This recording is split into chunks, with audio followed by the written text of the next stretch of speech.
चलिए आज हम लोग हमारा जो यूनिट 4 चल रहा है उसमें हम लोग आगे कंटिन्यू करते हैं। तो इसके पिछले क्लास में हमने क्या देखा, स्टीम क्या होता है, देन स्टीम कैसे वाटर पहले आइस फॉर्म में रहता है, आइस से वो वाटर में कन्वर्ट होता है और वाटर से वो वाटर वेपर में कन्वर्ट होता है जिसको कि हम लोग स्टीम बोलते हैं। देन इसके बाद हमने एक डिटेल में डिस्कशन देखा कि कैसे आइस का पहले सॉलिड फॉर्म में होता है, देन जब वो 0 डिग्री आइस में कन्वर्ट होता है तो उसको हम लोग क्या बोलते हैं, सैचुरेटेड सॉलिड बोला जाता है। क्लियर है। सैचुरेटेड वर्ड का मतलब क्या है कि वो कभी भी किसी भी फेज में आ सकता है, यानी small amount of heat if you remove from 0 degree of ice converted into solid and small amount of heat give to 0 degree ice converted into water। तो इसीलिए उसको हम लोग क्या बोल रहे थे, सैचुरेटेड सॉलिड। देन उसके बाद हमने देखा कि वो फिर सैचुरेटेड लिक्विड में कन्वर्ट हो रहा था। देन वही कंसेप्ट आप लगाएंगे सैचुरेटेड वाला। देन वो लिक्विड के बाद फिर वो then saturated liquid and then vapour, saturated vapour. तो इस तरीके से हमने एक फ्लो डायग्राम के फॉर्म में उसको देखे थे। और लास्ट क्लास में जाने से पहले हमने पीवी डायग्राम भी देखा कि कैसे वो एक पर्टिकुलर सब्सटेंस के लिए या वाटर के लिए हम लोग pressure versus volume graph plot कर सकते हैं। क्लियर है। तो आज की क्लास में हम लोग क्या करने वाले हैं कि जो पीवी डायग्राम है उसके अलावा भी और भी बहुत सारे वेरियस चार्ट होते हैं जिसको हम स्टीम टेबल को प्रेजेंट करते हैं। जैसे आपको बोर्ड में दिख रहा होगा कि पहले हम लोग टीएस चार्ट के बारे में डिस्कस करेंगे, यानी टेम्परेचर वर्सेस इंट्रोपी।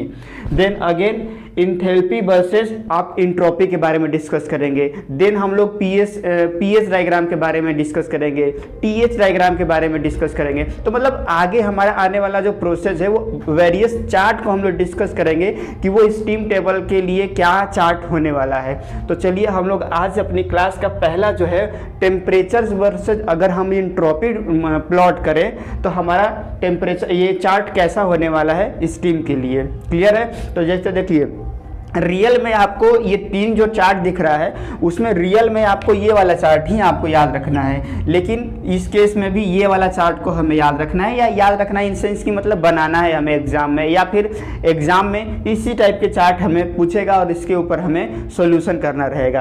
बट एक ओवरव्यू देख लेते हैं कि ये चार्ट जैसे हमने पीबी के लिए देखा कि वो कैसे पीबी चार्ट बनता है, वैसे ही टीएस का भी पहले देख लेते हैं कि ये चार्ट कैसे बना है। देन इसके बाद ये वाले चार्ट के बारे में जो हमारा मेन चार्ट होने वाला है उसके डिस्कस करेंगे। तो देखिए सबसे पहले हमने क्या लिया कि सपोज करते हैं कि जो हमारा आइस है वो -10 डिग्री सेंटीग्रेड पर है। क्लियर है। जैसे ही हम लोग उसको हीट देंगे तो क्या हो जाएगा, वो पहले 0.1 जो था वो उसका सॉलिड फेज था। जैसे ही हम लोग हीट दिए तो वो 0.2 पे चला गया। 0.2 पे चला गया मतलब क्या हो गया, वहां पे 2 पे वो 0 डिग्री आइस के फॉर्म में है।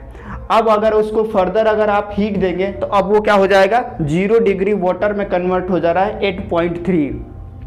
Then further if you heated तो वो क्या हो रहा है, 4 पॉइंट पे क्या हो रहा है, वो सैचुरेटेड 100 डिग्री वाटर हो जा रहा है जिसको कि हम लोग सैचुरेटेड लिक्विड भी बोल सकते हैं। क्लियर है। देन फर्दर अगर आप उसको हीट करेंगे तो वो 0.5 पे आ रहा है, यानी 100 डिग्री ऑफ स्टीम में कन्वर्ट हो जा रहा है।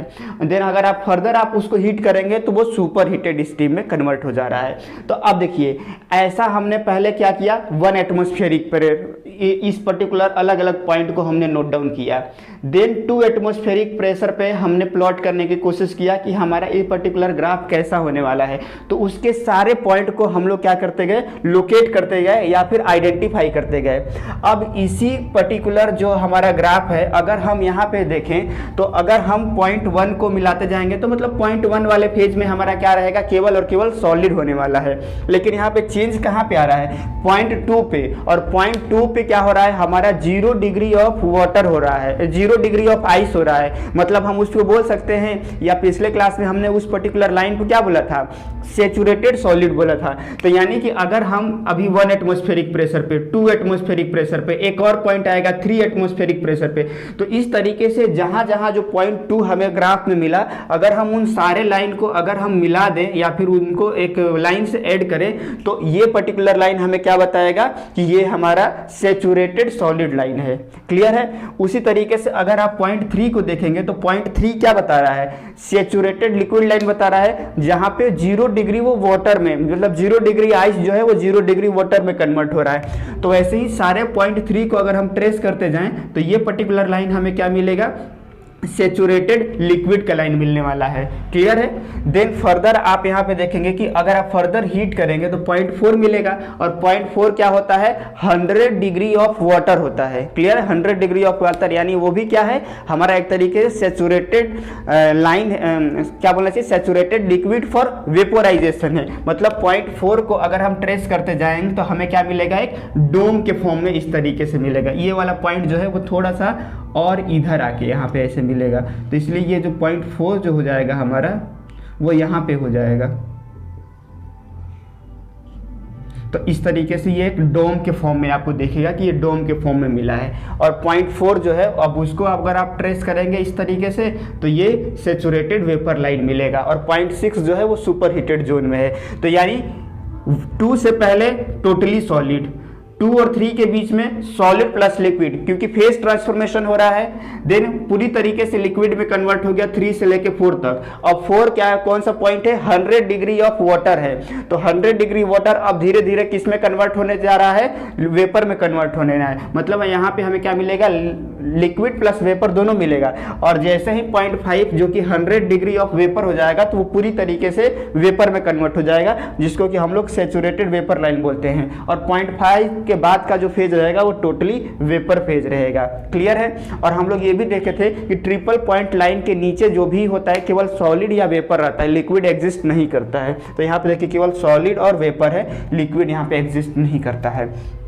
तो हमारा जो ये जो पर्टिकुलर यूनिट है जिसमें हमें स्टीम टेबल के बारे में और स्टीम के बारे में पढ़ना है, तो वो ये जो रेड वाला जो ग्राफ है इसी के बारे में हम लोग मेन डिस्कशन करेंगे। तो हम लोग तो ये पर्टिकुलर एक एग्जांपल लेके डिस्कस किए कि कैसे ये अलग अलग लाइन प्लॉट होता है, लेकिन रियल में फोकस हमें किस में करना है, ये जो रेड वाला कर्व है इसी के ऊपर। मतलब हमारा क्या रहेगा, हम आइस नहीं लेंगे।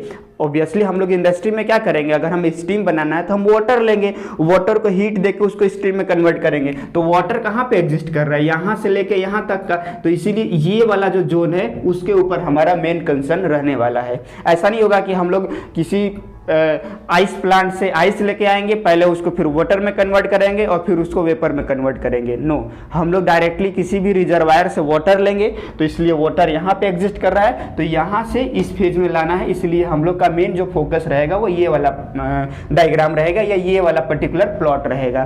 क्लियर है। बट आपको इस ग्राफ में एक समझने को मिल रहा है कि यहाँ पे देख रहे हैं 0.2, 3, 4, 5, 6, मतलब ये एक तरीके से क्या है, टेम्परेचर वर्सेस इंट्रोपी का, इंथैल्पी का, इंट्रोपी का प्लॉट किया गया है। तो यहाँ पे ये जो लाइन है 1, 2, 3, 4, 5, 6 क्या बता रहा है, ये एक कांस्टेंट प्रेशर प्रोसेस बता रहा है कि यहाँ से लेके मतलब कि पूरे 1 एटमॉस्फेरिक प्रेशर पे हमने ट्रेस किया है कि किस तरीके से टीएस डायग्राम मिलने वाला है। देन 2 एटमॉस्फेरिक प्रेशर पे हमने ट्रेस किया कि किस तरीके से प्लॉट मिलने वाला है। तो मतलब डोम के अंदर में अगर हम आप देखें तो जो लाइन है हॉरिजॉन्टल है, मतलब कि डोम के अंदर में जो प्रेशर का जो लाइन होता है और टेम्परेचर का लाइन होता है दोनों कांस्टेंट, मतलब दोनों एक दूसरे का क्या रहता है, ये बोल सकते हैं कि एक दूसरे को कोइंसाइड करते हैं। क्लियर है। मतलब हॉरिजॉन्टल लाइन हमको मिलने वाला है। क्लियर है। और दूसरा चीज ये भी है कि यहाँ पे देखिए जब 1 एटमॉस्फेरिक प्रेशर पे वाटर जो है वो जब स्टीम में कन्वर्ट करते हैं तो इस पर्टिकुलर ही टेम्परेचर को जो 100 डिग्री होता है उसको हम लोग क्या बोलते हैं, सेचुरेटेड टेम्परेचर ऑफ वाटर बोला जाता है, मतलब 1 एटमॉस्फेरिक प्रेशर पे। लेकिन जैसे ही आप एटमॉस्फेरिक प्रेशर को अगर आप इंक्रीज करेंगे तो देन आपका जो सेचुरेटेड टेम्परेचर है वो बढ़ जाएगा। मतलब ऐसा नहीं है कि केवल वाटर 100 डिग्री पे ही बॉईल होगा, वो 1 एटमॉस्फेरिक प्रेशर पे जब हम उसको हीट करने की कोशिश करेंगे तब वो 100 डिग्री पे बॉईल होगा। जब आप उसके प्रेशर को इंक्रीज कर देंगे तो इंक्रीज करेंगे तो उसका जो मेल्टिंग पॉइंट है या फिर वेपोराइजेशन वाला पॉइंट है वो भी बढ़ जाता है। और अगर आप प्रेशर को कम करेंगे तो वो कम टेम्परेचर पे ही 0 डिग्री से कम टेम्परेचर पे ही बॉईल होना स्टार्ट हो जाएगा। क्लियर है। तो जब हम लोग हिली एरिया में जाते हैं तो हिली एरिया में क्या होता है, जैसे जैसे हम लोग ऊपर जाएंगे प्रेशर कम होता है, तो वहाँ पे जो बॉयल होता है, जो भी मतलब कि अगर हमें कुकिंग करना है तो जो वाटर को अगर हम बॉयल करेंगे या उसको जब भी वेपोराइज करेंगे तो वो 100 डिग्री से कम टेम्परेचर पे बॉयल होना स्टार्ट हो जाता है। क्लियर है। तो कभी कभी इंटरव्यू में क्वेश्चन पूछा जा सकता है कि जो हम लोग हिली एरिया में जाते हैं या जहाँ प्रेशर कम रहता है वहाँ पे हम देखते हैं कि वाटर 0 मतलब कि 100 डिग्री से कम पे बॉयल होना स्टार्ट हो जाता है। क्यों? क्योंकि यहाँ पे आपको ये रीज़न बताने की कोशिश कर रहा है कि ये हमारा अगर 1.5 रहता तो ये लाइन 4 जो है वो यहाँ पे कहीं मिलता, और यहाँ पे कहीं भी वो लाइन मिलेगा तो वो हमेशा क्या रहेगा, उसका टेम्परेचर 100 से कम रहेगा। क्लियर है। तो चलिए हम लोग का जो मेन डिस्कशन टीएस डायग्राम का होने वाला है वो इसके ऊपर होने वाला है। तो देखिए ये है टीएस डायग्राम। इसमें सबसे पहले देखिए अब यहाँ पे क्या है, लिक्विड है, तो यहाँ पे हमारा लिक्विड जोन है। ये वेपर, ये डोम बोला जाता है। इस डोम के अंदर में हमारा क्या है, वेट रीजन है। वेट रीजन मतलब क्या कि लिक्विड भी है और हमारा वेपर भी है, और ये सैचुरेटेड लाइन है, और इसके बाद केवल और केवल हमें क्या मिलेगा, वेपर मिलेगा। क्लियर है। तो ये वाले लाइन को तो हम लोग ऑलरेडी जानते हैं कि क्या बोलते हैं उसको, सैचुरेटेड लिक्विड लाइन। ये वाले लाइन को सैचुरेटेड वेपर लाइन, और दोनों एक दूसरे से क्रिटिकल पॉइंट या क्रिटिकल स्टेट भी बोला जाता है या क्रिटिकल टेम्परेचर भी बोला जाता है, वहाँ पे ये दोनों मीट करते हैं। क्लियर है। अब देखिए अगर मैं एक पर्टिकुलर किसी एक टेम्परेचर पे अगर मैं एक लाइन को ट्रेस करने की कोशिश करी, मान लीजिए कि ये इस लाइन को हम लोग ट्रेस करने की कोशिश कर रहे हैं, तो जब भी ये इस पर्टिकुलर लाइन को कोइंसाइड करेगा तो यहाँ पे जो भी उसकी इंट्रोपी होगी उसको हम लोग किससे डिनोट कर रहे हैं, एसएफ से डिनोट कर रहे हैं। और एसएफ क्या है आपका, specific entropy of saturated liquid. Saturated liquid क्यों, क्योंकि ये वाला लाइन कौन सा लाइन है, सैचुरेटेड लिक्विड लाइन है। तो इस लाइन पे जो भी आपको इंट्रोपी मिलेगा उस पर्टिकुलर प्रेशर पे हमें वो क्या देगा, specific entropy of saturated liquid. और स्पेसिफिक इंट्रोपी मतलब क्या कि पर यूनिट मास हम लोग कैलकुलेट कर रहे हैं। क्लियर है। तो ये वाला लाइन के, इस लाइन के कहीं भी अगर आप प्लॉट करेंगे, कहीं भी आप इससे करेंगे तो वो क्या बताएगा, उस पर्टिकुलर प्रोसेस पे, ये किसी पर्टिकुलर प्रोसेस पे ये लाइन को ड्रॉ किया गया है। क्लियर है। तो उस पर्टिकुलर प्रोसेस पे आपको क्या दे देगा, आपका specific entropy of saturated liquid. अगर वही पॉइंट अगर यहां पे आ जाएगा तो वो क्या हो जाएगा हमारा specific entropy of saturated vapour, क्योंकि ये वाला लाइन किसका है, वेपर का लाइन है। तो जिसको हम लोग किससे डिनोट करते हैं, एसजी से डिनोट करते हैं। मतलब एस फॉर फ्लूइड, क्योंकि यहाँ पे लिक्विड है और यहाँ पे गैस फेज में हो जाता है, इसलिए जी से डिनोट करते हैं। तो SF specific entropy of saturated liquid, इस लाइन पे कोई भी अगर पॉइंट मिलेगा वो एसएफ रहेगा, और ये क्रिटिकल पॉइंट के राइट साइड में जो भी पॉइंट मिलेगा वो एचजी से डिनोट किया जाएगा या जी से डिनोट किया जाएगा। क्लियर है। और इन दोनों के बीच का जो डिफरेंस होता है उसको एसएफजी से डिनोट किया जाता है, जो किसके बराबर होता है, एसजी माइनस एसएफ के बराबर होता है। क्लियर है। तो बाकी सारा चीज़ तो हम लोग डिस्कस कर ही लिए ये लाइन के बारे में, और यहाँ पे लिक्विड जोन में है, यहाँ पे वेट रीजन में, यहाँ वेपर रीजन में, और इसके बाद जैसे जैसे हम लोग हीट करते जाते हैं तो वो मतलब सुपर हीटेड हीट बनते जाता है। तो आपको जो टीएस डायग्राम के लिए जो प्लॉट करना है वो ये है।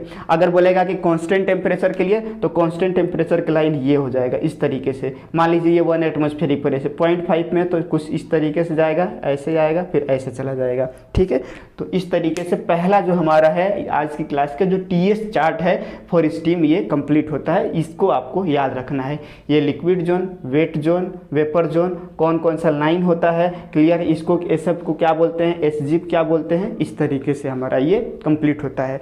अब हम लोग मूव ऑन करते हैं इंथैल्पी इंट्रोपी चार्ट के लिए। क्लियर है। तो अगर सेम ऐसा ही अगर हम लोग नहीं बनाएंगे, मेन हमारा कंसर्न इसी पे रहेगा, बट अगर हम इसको भी सैचुरेटेड सारा लिक्विड सॉलिड प्लस लिक्विड और लिक्विड सारा लें तो हमारा जो ग्राफ होगा वो इस तरीके से बनेगा। ये एच है वर्सेस एस डायग्राम हमको मिल गया है।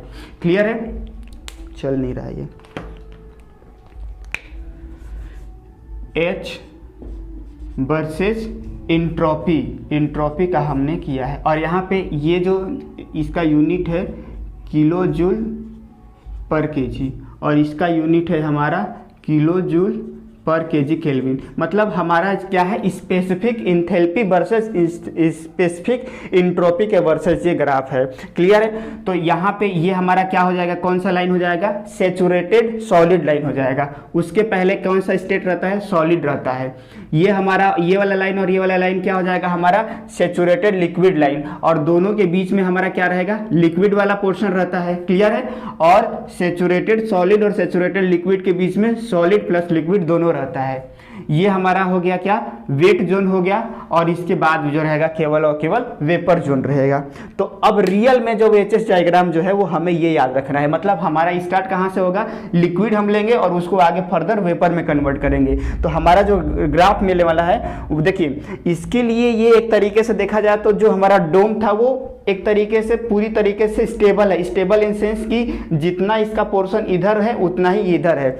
अगर आप टीएस डायग्राम पीवी डायग्राम देखे होंगे तो वो भी ऑलमोस्ट ऐसा ही दिखता होगा, लेकिन बात ये है कि उसका ये वाला जो होता है बहुत ज़्यादा स्टीप रहता है, और ये वाला जो पोर्शन होता है वो थोड़ा सा इंक्लिनेशन पे रहता है। क्लियर है, ऐसे रहता है। क्लियर है। तो मतलब ये वाला इसमें देखिएगा तो सिमिलरिटी दोनों में मिल रहा है। ये दोनों लाइन जो है ये जिस स्लोप से यहाँ जा रहा है उसी स्लोप से, लेकिन जो पीवी के केस में हमारा क्या रहेगा, अगर आप उसको ग्राफ को देखेंगे तो इधर वाला स्टीप रहता है और फिर उधर वाला फिर स्मूथ हो जाता है, थोड़ा सा ऐसे ऐसे, और ये फिर स्मूथ होके ऐसे चले जाता है। क्लियर है। मतलब ये स्टीप रहता है, इसका एंगल ज़्यादा रहता है, और ये थोड़ा सा कम एंगल में रहता है। तो ऑलमोस्ट सिमिलर ऐसा दिखता है, लेकिन दोनों सिमिलर नहीं है। ये वाला स्टीप रहता है, ये वाला थोड़ा सा स्लोप कम रहता है पीवी में। एचएस में क्या रहेगा, ये डोम थोड़ा सा राइट साइड की तरफ ऐसे इंक्लिनेशन रहेगा। मतलब क्रिटिकल पॉइंट यहाँ ना मिल के यहाँ पे कहीं पे मिलता है। क्लियर है। तो ये हमारा क्या हो जाएगा, इस पर्टिकुलर पॉइंट के लेफ्ट साइड में जो ये जो लाइन है इसको हम लोग क्या बोलेंगे, सैचुरेटेड लिक्विड लाइन, और इस पॉइंट के बाद का जो लाइन रहेगा उसको हम लोग क्या बोलेंगे, saturated vapour line. Saturated liquid line के पहले लिक्विड रहेगा, ये डोम के अंदर लिक्विड प्लस वेपर रहेगा, और यहाँ पे हमारा क्या मिलेगा, वेपर रहेगा। क्लियर है। इस लाइन पे अगर हम वर्टिकल वाले लाइन पे आए तो क्योंकि ये क्या बता रहा है, जी को एच को बता रहा है, इंट्रोपी को बता रहा है, तो यहाँ पे हमारा क्या मिलेगा, एच एफ मिलेगा। एच एफ मतलब क्या, specific enthalpy of saturated liquid. जबकि इसी को अगर हम लोग आगे मूव ऑन करेंगे, इसी पर्टिकुलर लाइन को आगे अगर हम लोग मूव ऑन करेंगे तो इस लाइन पे आ जाएगा। इस लाइन के करस्पॉन्डिंग जो भी हमें इंथैल्पी मिलेगा उसको हम लोग क्या बोलेंगे, स्पेसिफिक इंथैल्पी। क्यों स्पेसिफिक इंथैल्पी, क्योंकि हम लोग पर केजी कैलकुलेट कर रहे हैं, और क्योंकि वो इस वाले डोम पे मिल रहा है, सैचुरेटेड वेपर डोम पे मिल रहा है, इसीलिए specific enthalpy of saturated vapour हो गया। क्लियर है। तो ये वर्टिकल वाला लाइन हमें इंथैल्पी को बताएगा, और ये हॉरिजॉन्टल पे आएगा तो क्योंकि ये इंट्रोपी को शो कर रहा है तो इस पर्टिकुलर पॉइंट का जो यहाँ पे प्रोजेक्शन होगा हॉरिजॉन्टल पे वो एसएफ हो जाएगा, जिसको क्या बोलेंगे हम लोग, स्पेसिफिक इंट्रोपी ऑफ किसका, सैचुरेटेड वेपर। और जबकि इसका क्या हो जाएगा, specific entropy of saturated vapour का हो जाएगा हमारा। ये लिक्विड का हो जाएगा, ये सैचुरेटेड वेपर का हो जाएगा। और अगर जैसे यहाँ पे देखिए हमारा कांस्टेंट प्रेशर का लाइन कैसे था, ऐसे गया, ऐसे गया और ऐसे गया। क्लियर है। तो अब एचएस डायग्राम में कांस्टेंट प्रेशर का लाइन कैसे जाएगा, कुछ इस तरीके से जाएगा। यहाँ तक तो ये सेम जाएगा, लेकिन जैसे ही वेपर जोन में जाएगा तो वो ऊपर की तरह इंक्लाइंड हो जाता है। तो ये याद रखिएगा कि अगर कांस्टेंट प्रेशर का लाइन अगर हमें बनाने को बोलेगा तो आपको क्या करना है, यहाँ तक एक इंक्लाइंड लाइन खींच देना है, और वो फिर ये डोम वेपर जोन में उसको ऊपर की तरह थोड़ा सा टिल्टेड दिखा देना है। तो ये वाला लाइन क्या हो जाएगा, कांस्टेंट प्रेशर का लाइन हो जाएगा। बाकी कांस्टेंट टेम्परेचर का लाइन जो है वो यहाँ से लेके यहाँ तक सेम रहेगा, लेकिन जैसे ही वेपर जोन में आएगा तो कांस्टेंट प्रेशर का लाइन थोड़ा नीचे की तरफ, मतलब दोनों एक दूसरे के डाइवर्ज। देखिए ये हमारा किसके लिए है, ये कांस्टेंट प्रेशर के लाइन को बता रहा है, और ये हमारा कांस्टेंट जो ब्लैक वाला है वो कांस्टेंट टेम्परेचर को लाइन को बना रहा है। मतलब यहाँ से लेके यहाँ तक दोनों लाइन सेम जाएगा। इवन डोम के अंदर भी हमारा क्या रहेगा, जो कांस्टेंट प्रेशर लाइन रहेगा वही कांस्टेंट टेम्परेचर लाइन रहेगा। लेकिन जैसे ही वो डोम को पार करेगा और वेपर जोन आएगा तो दोनों जो प्रेशर वाला लाइन है, कांस्टेंट प्रेशर, वो ऊपर की तरफ डाइवर्ज होने की कोशिश करेगा, और कांस्टेंट टेम्परेचर वाला लाइन नीचे की तरफ डाइवर्ज होने की कोशिश करेगा। क्लियर है। तो ये वाला आप लोग डायग्राम याद रख लीजिए और ये वाला डायग्राम याद रख लीजिए। यही दोनों जो है वो हमें बनाने को एग्ज़ाम में आएगा। तो इस तरीके से हम लोग 2 चार्ट कंप्लीट किए। आगे नेक्स्ट स्लाइड में हम लोग और भी चार्ट को कंप्लीट करते हैं।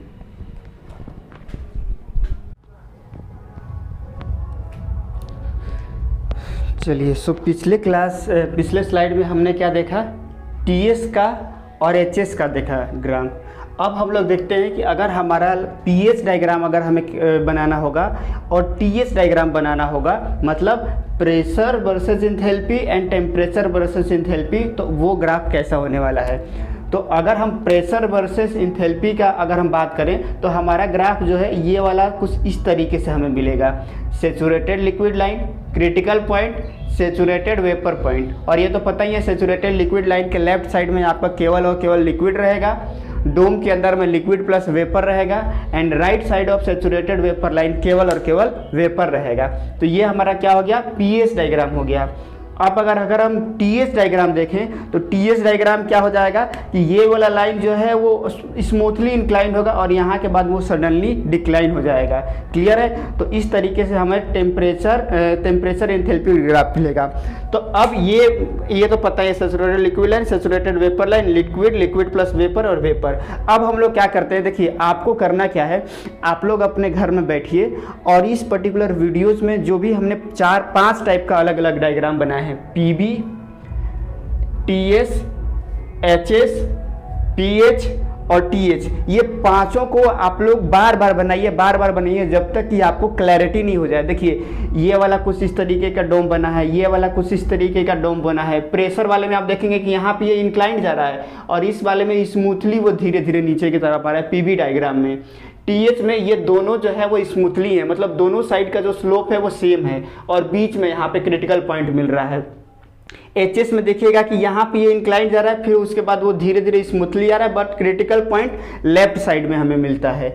यहाँ पे दोनों टॉप पे मिलता है, यहाँ पे भी टॉप पे ही ऑलमोस्ट मिल रहा है, लेकिन एचएस में ये थोड़ा सा अलग मिल रहा है। तो इसी बारीकियों को थोड़ा थोड़ा आपको ध्यान रखना है। पीबी एक बार याद रखिएगा, पीबी में आपको ये वाला जो डायग्राम है वो क्या बनाना है, बहुत ही स्टीफ बनाना है और ये स्मूथ बनाना है। टीएस में दोनों का जो इंक्लिनेशन होगा वो स्मूथ की तरफ जाना चाहिए। इसमें क्या रहेगा, ये थोड़ा थोड़ा ये बोल सकते हैं कि पीबी के जैसा ही एचएस बनेगा, बट इसका क्रिटिकल पॉइंट क्या रहेगा, मिडिल में ना होकर लेफ्ट साइड की तरफ इंक्लाइन रहेगा। पीएच कुछ इस तरीके से मिलेगा और टीएस भी इसी टाइप का रहेगा, बट ये वाला स्मूथली जा रहा है, ये एकदम सडनली आएगा नीचे की तरफ। क्लियर है। तो यही छोटी छोटी बारीकियों को देख कर देखिए, एकदम ज़्यादा ही मतलब ऐसा नहीं है कि हमें फाइन आर्टिस्ट बनना है, बस हमें पता होना चाहिए कि थोड़ा सा इस टाइप का झुका हुआ है, थोड़ा इस टाइप का झुका हुआ है, तो क्या अल्टीमेटली हमें मिलने वाला है। क्लियर है। तो इस तरीके से ये जो अलग अलग जो हमने जो ग्राफ हमें प्लॉट करना था वो हमें यहाँ पे कंप्लीट किया।